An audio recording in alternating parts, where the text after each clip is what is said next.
அவிநாசி அரசூர் காட்டுப் பகுதியில் தற்பொழுது அங்கே தீ பரவி இருக்கிறது. அதற்கான நேரடி காட்சிகளை இப்பொழுது நாம் பார்க்கலாம்.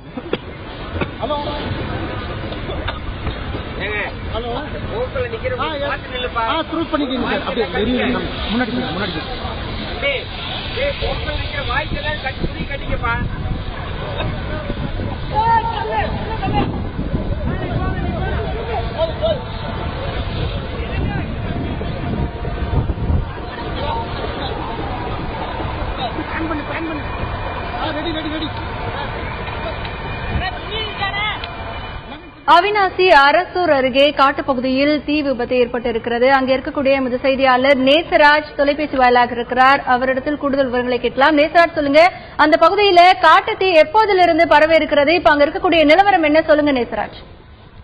தற்போது கோவை அரசூர் காட்டுப்பகுதி, இந்த அரசூர் பகுதியில இந்த காட்டுப்பகுதியில கிட்டத்தட்ட 2 ஏக்கர் நிலம் இருக்குது. இந்த நிலத்துல இங்க நிறைய டெக்ஸ்டைல் செக்டர்ஸ் இருக்கு.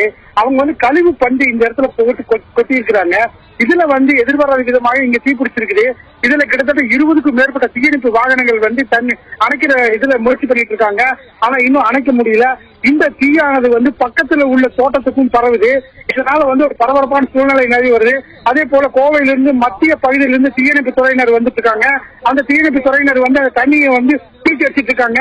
இப்போது அந்த கழிவு பஞ்சினால ரொம்ப சுவாசமே பண்ண முடியாத சூழ்நிலை இருக்கு. பொதுமக்கள் சுத்தி நின்றுட்டு இருக்கிறாங்க.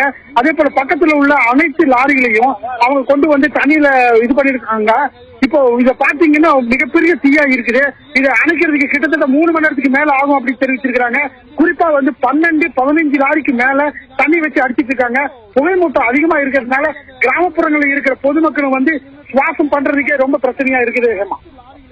நேசராஜ், இப்ப நீங்க சொன்னீங்க 20க்கும் மேற்பட்ட தீயணைப்பு வண்டிகள் அங்க தீயை அணைக்கும் பணியில ஈடுபட்டிருக்காங்க அப்படிங்கறது, அது போதுமானதாக இருக்கிறதா? இன்னும் எந்தெந்த பகுதிகளில் இருந்து தீயணைப்பு வண்டிகள் எல்லாம் வர இருக்கின்றன? இது பற்றிய தகவல் இருக்கா நேசராஜ்?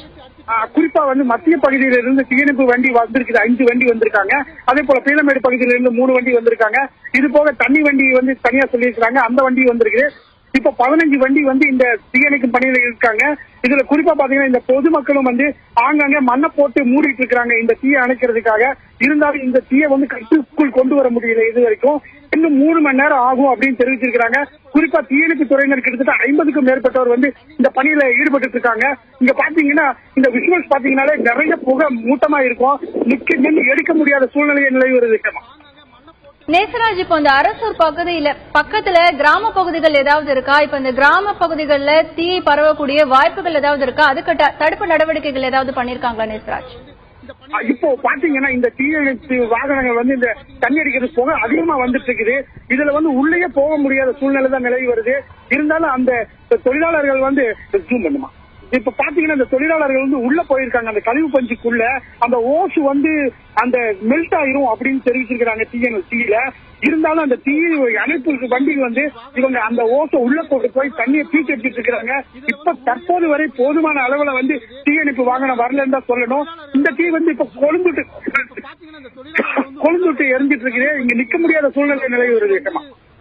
நேசராஜ், இப்ப அந்த அருகில் இருக்கக்கூடிய மக்களுக்கு எச்சரிக்கை ஏதாவது விடுக்கப்பட்டிருக்கா? நீங்க சொல்றீங்க பொதுமக்கள் எல்லாமே இந்த தீயை அணைக்கும் பணியில ஈடுபட்டிருக்காங்க அப்படின்னு. சுற்றி இருக்கக்கூடிய பகுதிகளில் இருக்கக்கூடிய மக்களுக்கு எச்சரிக்கை ஏதாவது விடுக்கப்பட்டிருக்கா? அவங்களை அப்புறப்படுத்தக்கூடிய பணிகள் ஏதாவது நடந்துட்டு இருக்கா? இங்க இருக்கிற காவல்துறையினர் என்ன சொல்றாங்கன்னா, இங்க இருக்கிற பொதுமக்களை நீங்க எல்லாம் அப்புறமா போங்க அப்படின்னு தெரிவிச்சிருக்காங்க. இருந்தாலும் வேலை செய்ய முடியும்னு தெரிவிச்சிருக்காங்க. இப்போ ஒழுக்கமா அவங்க என்ன சொல்றாங்கன்னா, இருக்கிற தண்ணி பத்தாது, இன்னும் ஒரு 4-5 லாரி வேணும் அப்படின்னு தெரிவிச்சிருக்காங்க. தீயணைப்பு துறையினர் இன்னும் வந்துட்டு இருக்கிறாங்க. பொதுமக்களை இவங்க இங்க வர வேண்டாம், உங்களுக்கு மூச்சு முட்டும் அப்படின்னு தெரிவிச்சிருக்காங்க. அதனால பொதுமக்களும் ஆங்காங்கே நின்று வேடிக்கை பார்த்துட்டு இருக்கிறாங்க. இதனால ஒரு பரபரப்பான சூழ்நிலையை நிலவி வருது. நேசராஜ், இப்போ போதுமான அளவு அங்க தண்ணீர் இல்ல அப்படின்னு சொல்றீங்க. ஆல்ரெடி இன்ஃபார்ம் பண்ணியாச்சா தண்ணி பத்தல அப்படின்னு சொல்லி? என்னென்ன மாதிரியான நடவடிக்கைகள் எல்லாம் இப்போ உடனடியாக எடுக்கப்பட்டு வருது அந்த இடத்துல? இப்ப தற்போது பாத்தீங்கன்னா கிட்டத்தட்ட 5 லாரிக்கு மேல தீயணைப்பு வண்டி வந்திருக்குது. இந்த தீயணைப்பு வண்டி சைடு புள்ளின இது ஒரு 2 ஏக்கர் நிலம். அதனால சுத்தியுமே பரவிட்டு இருக்குது. கழிவு பஞ்சோட ஸ்மெல் அதிகமா இருக்கிறதுனால ஒன்றும் பண்ண முடியல. இப்ப கொழுந்துட்டு தீ எரியறதுனால தொழிலாளர்கள் யாரும் உள்ள போக முடியாத சூழ்நிலை. அந்த தொழிலாளர்கள் என்ன பண்றாங்கன்னா வெளியே நின்று தண்ணியை பீச்சு எடுத்துட்டு இருக்காங்க. அதே போல பக்கத்தில் உள்ளவங்க என்ன பண்றாங்கன்னா மண்ணை எடுத்து அது மேல தூக்கி வீசிட்டு இருக்காங்க. இருந்தாலும் இன்னொரு 3 மணி நேரம் அல்லது 4 மணி நேரம் இந்த தீயை வந்து கட்டுக்குள் கொண்டு வருவாங்கன்னு தெரிவிச்சிருக்காங்க தீயணைப்பு துறையினர். நேசராஜ், இப்ப இந்த காட்சிகளை பார்க்கும் பொழுதே அந்த காட்டு தீயினுடைய தீவிரத்தை புரிஞ்சுக்க முடியுது. அதுவும் நீங்க தகவல் சொல்லும் போது இருமிக்கிட்டு இருக்கீங்க, பக்கத்துல போக முடியல அப்படின்னு சொல்றீங்க. உங்களுடைய பாதுகாப்பையும் நிச்சயமா இந்த நேரத்துல கருத்தில் கொள்றது கவனமான ஒரு விஷயம். பார்த்து எடுத்துக்கோங்க நேசராஜ். உங்களுடைய தகவல்களுக்கு நன்றி. அடுத்ததாக செய்தி துறைகளில் நாம் பார்க்க இருப்பது 5 எழுத்து தெலுங்கு நடிகர் படத்தில்